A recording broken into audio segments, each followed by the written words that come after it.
አባቴን መርዘሽ የገደልሽው አንቺ ነሽ። ነጋ ጠባ እያቃጠልሽ ስታስቸግሩ እንፋታለሽ። ከተፋታችሁ ንብረቱን እኩል እንደሚካፈልሽ ስታቂ ሀብቱን ላለማጋራት ብለሽ የሚበላው ምግብ ላይ መርዝ ከተሽ ገደልሽው። ምን አባሽ ነው የምታወሪው አንቺ ልጅ? የማወራውን ታውቂያለሽ እማዬ። እንደማያውቃቱኝ አባዬን የገደልሽው አንቺ ነሽ። ታዲያ ቤቴን በልጄ ስም ማድረጌ ምን ክፋት አለው? ክፋቱማ የወዴት ነች እማዬ።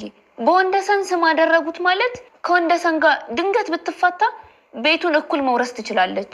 ምን የጭቃ ቤት ልከራይልሽ? አዎ ምን ችግር አለው? የተወለድሽው ጭቃ ቤት ውስጥ አይደል እንዴ? አባዬን አግብተሽ ነው የእሱን ቤተሰብ ሀብት ወርሰሽ ሀብታም ይሆንሽ። ወደ ድሮ መኖሪያሽ ብትመለሺ ምን ችግር አለው? ይቅርታ አድርግልኝና ወንድዬ፣ የወዲት ቤቱ ባንተ ስም እንደሆነ ካወቀች እንፋታ ነው የምትል። ለምንድን ነው እንፋታ የምትለኝ? ባለቤቴ እኮ ናት።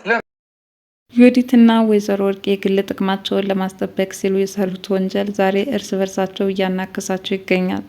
በተለይ ደግሞ ዮዲት ያነሳቻቸው የነፍሰ ገዳይነት ጥያቄ ወይዘሮ ወርቄን ከባድ አጣብቂኝ ውስጥ ከተዋቸዋል።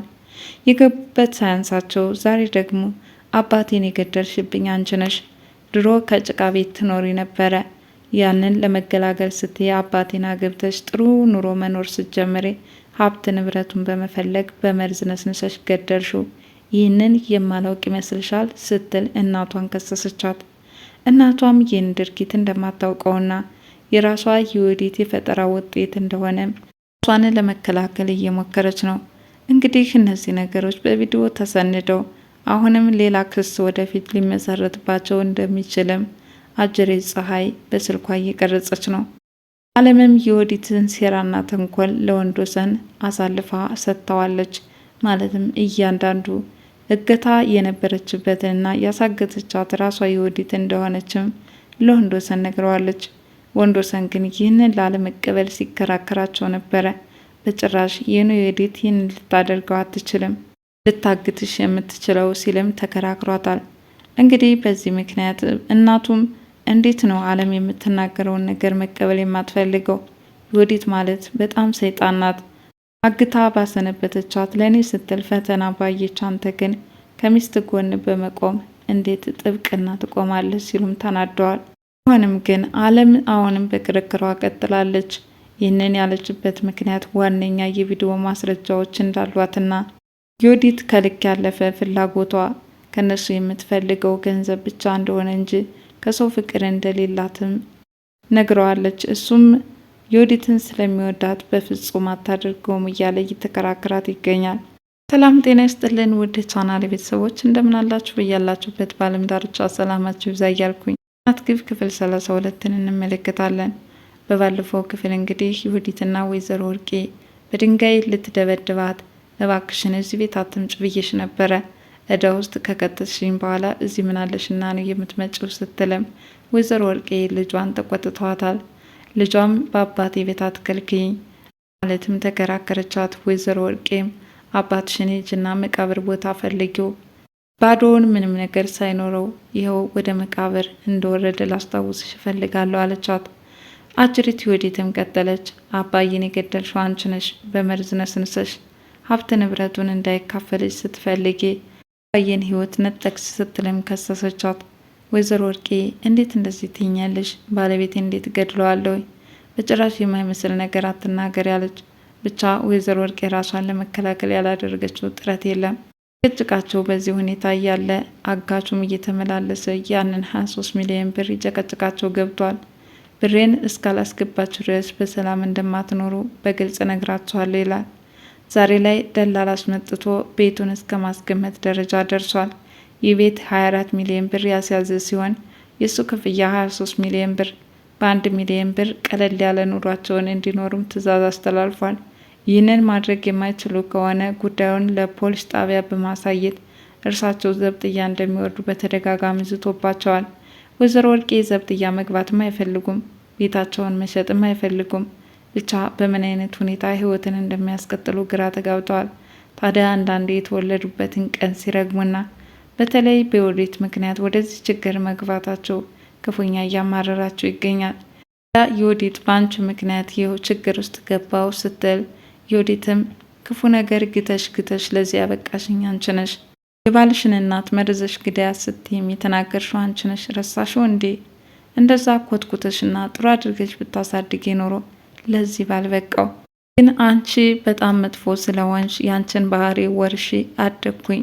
ይኸው ዛሬ ችግር ውስጥ ልንገባ የቻልነውም ለዚህ ነው እያለችም ነገሩን እንደ ጀብድ በመቁጠር እየተናገረች ነው። በእርግጥ የወይዘሮ ወርቄ ባህሪ የተላበሳት ቢሆንም ከእናት ወደ ድንጉርጉር ወንድማቸው ደግሞ የተለየ አስተሳሰብ አለው።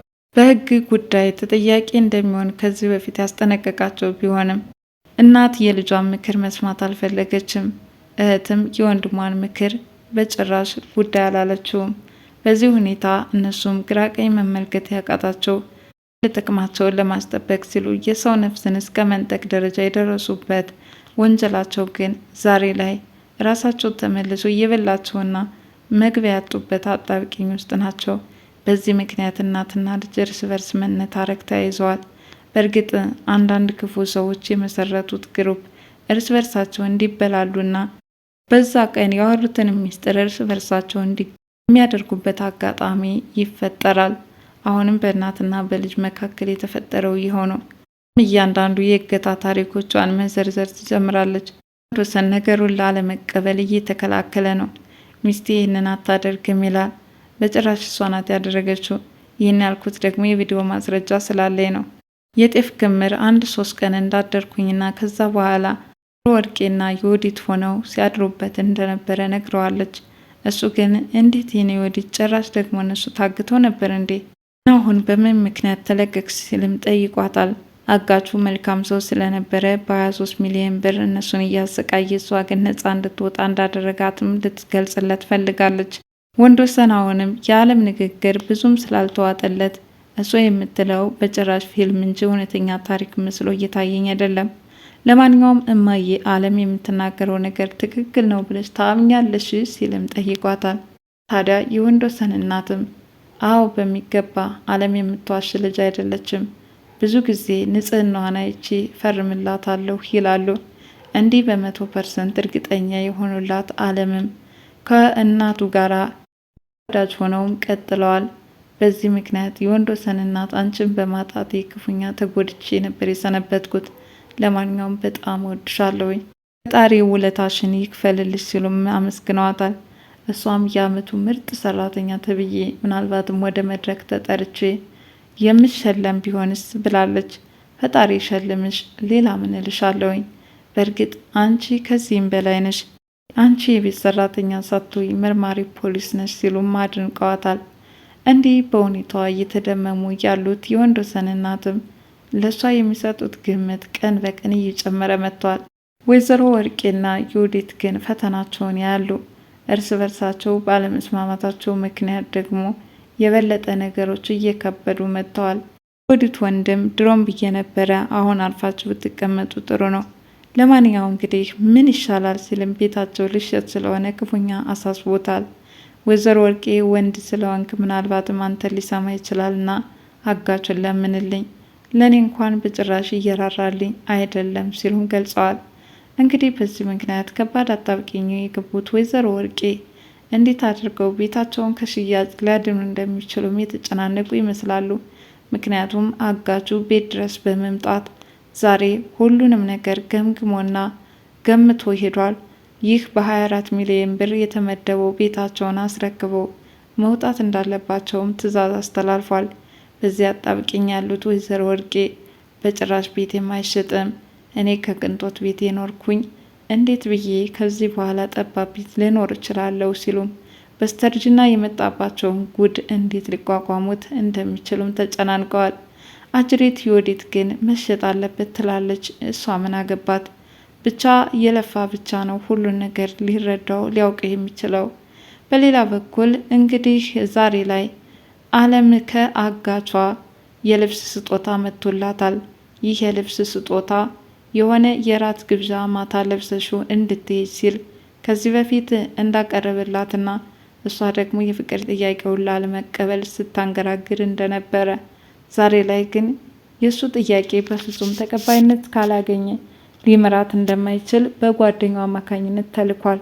ጓደኛው ታዲያ ከቸኮሌት ጋር የተሰጠው ቀሚሱን ብቻ በመስጠት ቸኮሌቱን በመመገብ ዛሬ ስጦታውን ሊያበረክትላት ችሏል።